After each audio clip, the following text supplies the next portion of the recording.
My husband Alan and I are cheap. We found the best way to travel and be cheap is by house sitting. We've house sat in France and Spain and Australia.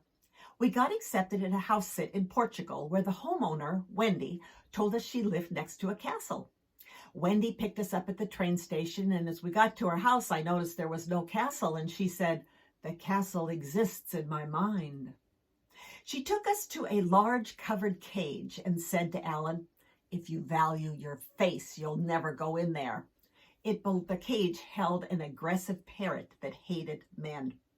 Suddenly, Wendy gets in her car, starts driving off, and yells out the window, "Just make sure to get Randy walking. He stopped walking last week." I'm racing after her, saying, "Stop, stop." She tells me that Randy's legs became paralyzed. Randy the rooster, of course. She drives off. Alan and I find Randy sitting in a pile of his poop and surrounded by flies. Alan says, "I think he needs water therapy."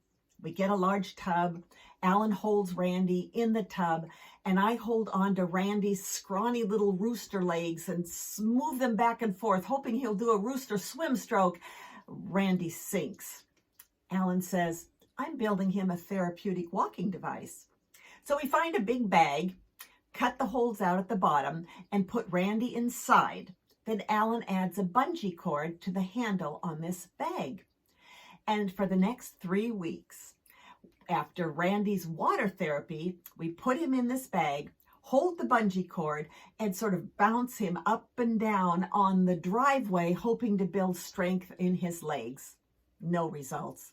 And we feel horrible because as house sitters, we want to do a good job. Wendy returns and isn't upset that Randy isn't walking. We quickly leave. A week later, she emails me that she finally took Randy to the vet. The vet diagnosed Randy as having these rare worms that were eating his internal organs and all of his muscles. And the vet suggested euthanizing Randy. But Wendy, she took him home and cooked him for dinner.